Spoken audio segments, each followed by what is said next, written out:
Hello there, my name's Card. I'm a social sciences researcher, writer, and progressive community activist. And usually on this channel, I make easy listening videos about those sorts of topics. But today, I'd like to talk for a little bit about something slightly different, and I hope you'll bear with me here. Now, I'm sure everyone listening to this knows what the Beatles were. John, Paul, George, and Ringo, British band from the 60s, very successful, very iconic. Conventional wisdom holds that, at least as of the time of my recording this, two members from its core four-man lineup are still alive. One of those two is Paul McCartney. However, well after the group had gotten popular, but while they were still making music together, it became something of a pseudo-urban legend and an in-joke among the group's fans to suggest that Paul had actually died and been replaced with a lookalike at some point along the way.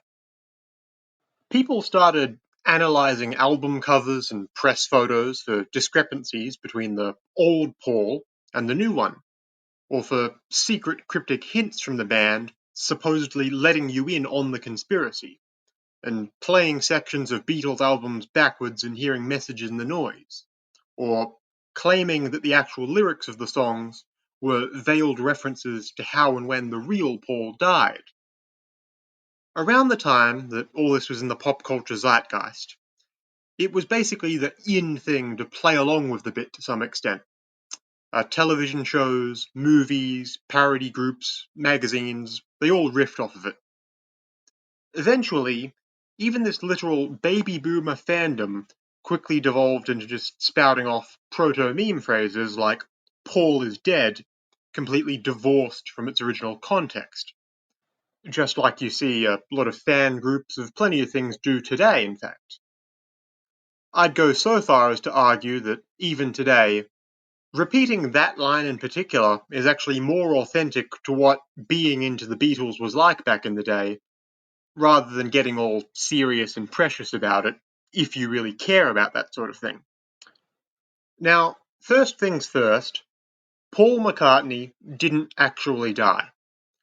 Also, no one ever actually believed he did. Saying lines like Paul is dead and playing along with the bit was only ever understood to be a joke, nothing more. Although, completely incidentally, if you'll allow me to go off on a tangent for just a moment, it's not like any part of the Paul McCartney died and was replaced story on its own would be impossible. After all, A, presumably the man isn't immortal, so he could die.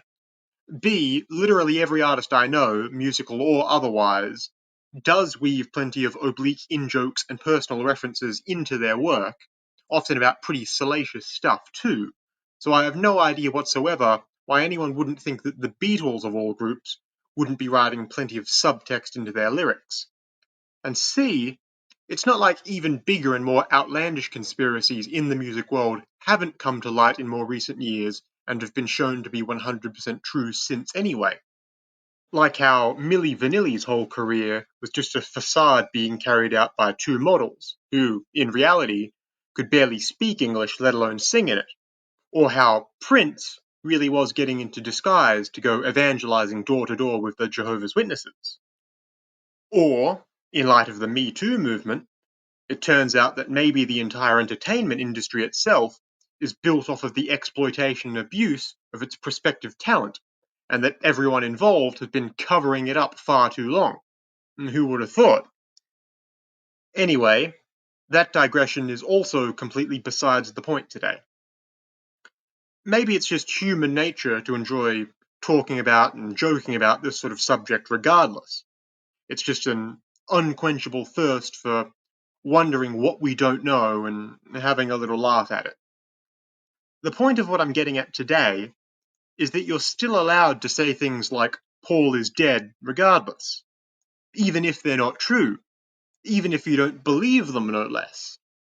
And sometimes, plenty of times even, it's beneficial and more instructive to say that sort of thing than shy away from it just because it's untrue or you don't believe it.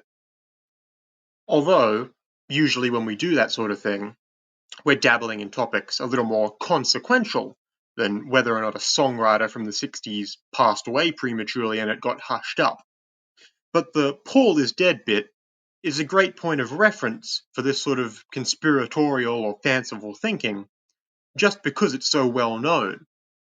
It's also a subject so fantastical and ultimately inconsequential at the end of the day that it's pretty easy to both see where the fiction begins and realize how and why people were joking about it in the first place.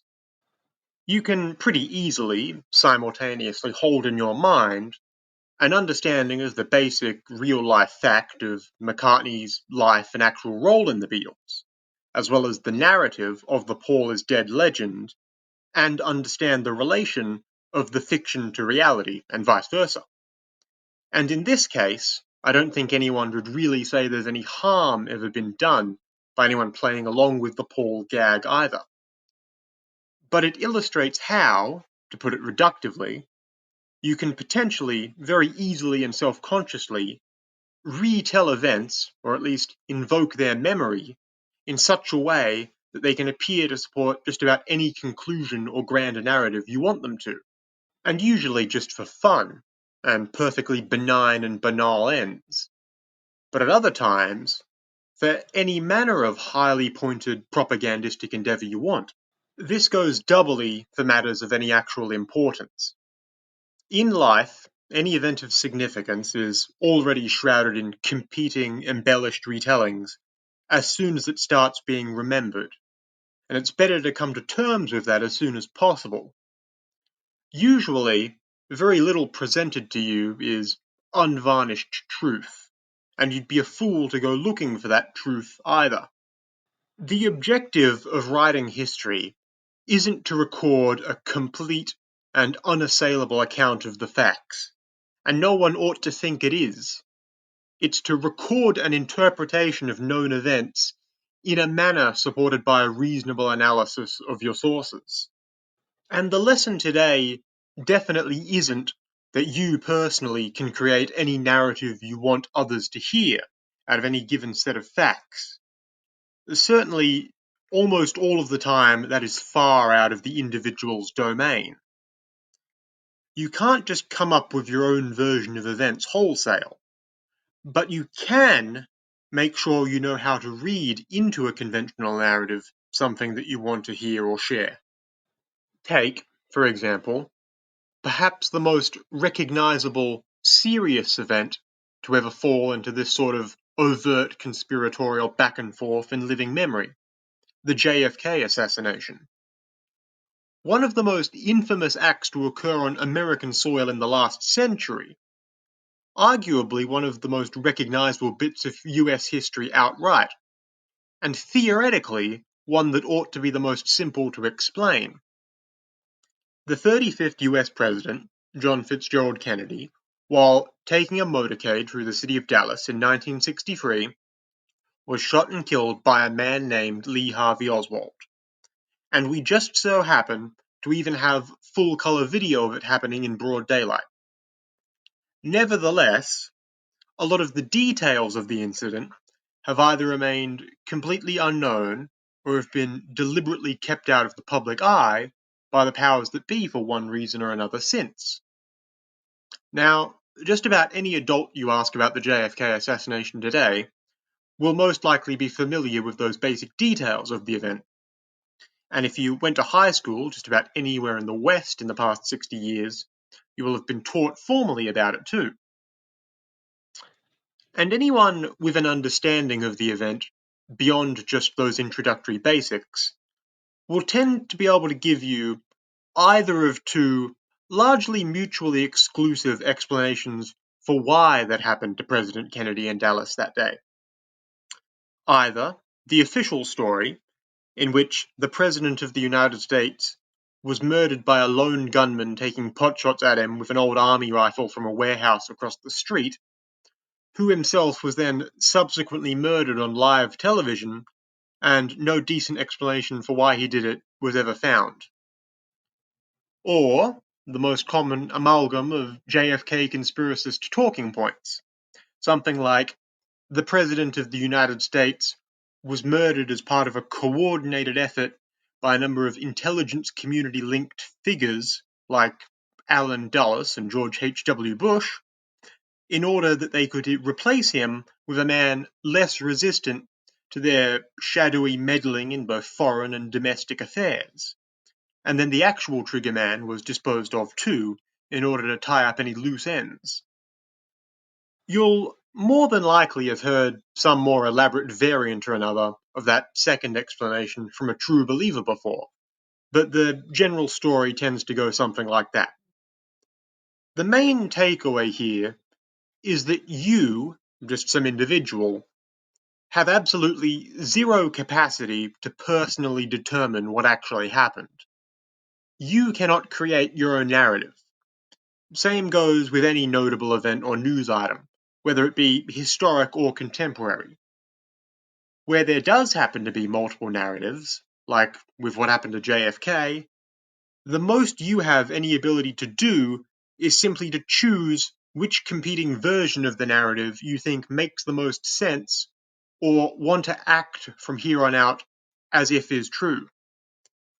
But all this talk of conspiracy theories and historical vagaries aside, most events in the history books actually do have one clear, easily understood consensus narrative. Returning to the JFK assassination example one more time, though, usually belief in, or at the very least humoring, the version of events where Kennedy's death was a silent CIA coup or whatever, is usually more associated with critics and skeptics of the US government and American hegemony over world affairs than with well-meaning normal people. I myself am proudly an avowed and militant leftist, and dislike the American government as much as anyone. But I don't think there's any benefit to believing in, or espousing belief in, the conspiracy angle here. For one thing, let's say it's true. What are you going to do about it? We all know of arguably way worse stuff the US government has for certain done, and much more recently too. I hate to say it, but we can't even raise enough mass support at the moment to do anything meaningful about the stuff we can know they did. And secondly, if you make it your life's work to try and get everyone around to your position on something like that, you're just going to drive yourself insane when you see how little you ever managed to change people's minds at the end of the day anyway, or eventually realize how far you still will be from any capacity to do anything anyway. And realistically, if you think they'll kill a sitting US president to get their way, why wouldn't they be willing to take out a no-name like you if you start kicking up too much of a fuss? Any way you look at it, it's simply not a productive line of belief. And that's what matters here. If you, like me, are entirely distrustful of anything coming out of the state's mouth, you might then think it's just best to throw up your hands sometimes, acknowledge that some things are just outside of our ability to know completely, and try to remain agnostic on the issue and not think too much about it. But I would have to disagree and offer an alternative way of looking at it. Counterintuitive as it may be, as a fervent leftist, with something like Kennedy, I'll readily agree with the official story, because I'm all too aware of how even the most muted retelling of events can be used to support any narrative if you change how you look at the agreed upon facts long enough. And with the official JFK story, you don't even have to look that hard or that long at all.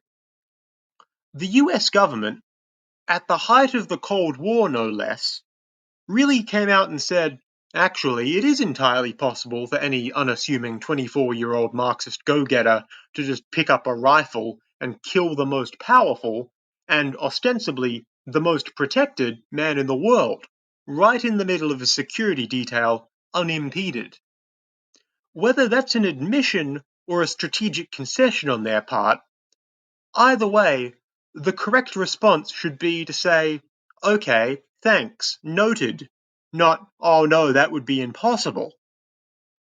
Completely irrespective of whether or not it's true, the official JFK line is the only retelling of events with an actual worthwhile lesson in it, and that will always beat naive truth-chasing. Remember, you don't even have to really believe it to say it, or act like you believe it either. Plus, frankly, the biggest sin of JFK assassination denialism is to rob Lee Harvey Oswald of the credit he's due. Regardless of what you think of all history's most notable actors, or even whether their names go down recorded in glory or infamy in the books, all of history's real great men are just the people who left the biggest impact. And that's usually just because they saw their chance to do something and they went for it.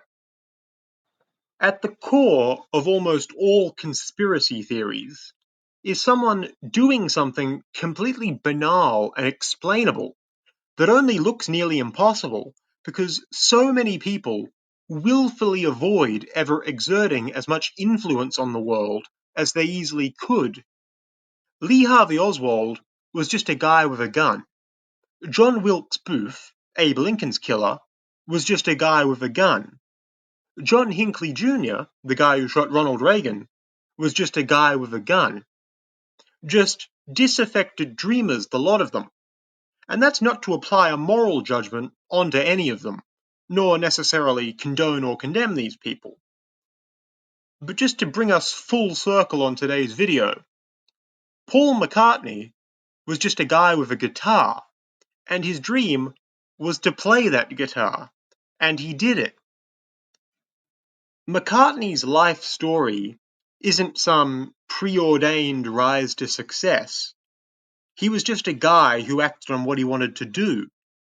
The whole Paul is dead folklore all popped up because, for plenty of people, evidently, it's just easier and more plausible to believe that a successful music career could be explained that it was all being faked through the use of multiple stand-in actors assuming a dead man's identity, who then wrote references to the cover-up into their new music for some reason, rather than just because someone like McCartney developed a skill he was passionate about, like making music, and then decided to apply himself and put out a bunch of good music for a few decades.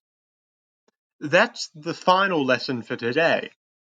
The people who leave their mark on history, on politics, on culture, on anything in this world for that matter, are the people who want it the most and work for it. Now, plenty of people in this life that have pulled off fantastic feats only did so because they started off disproportionately advantaged.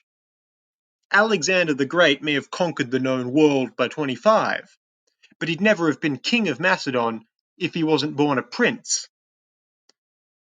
But the best figures of history are those who overcame that advantage gap and found their way to exerting their will despite humble origins and long odds and starting on the lower rungs of society, which, in a reality such as our present one, where conditions both locally and globally have never before been so cushy for some, but wildly disparate across the board, might just describe more people now than ever.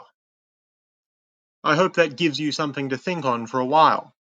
Until next time, once again, my name's Card. This has been Card Posting. Goodbye for now, and have a lovely day.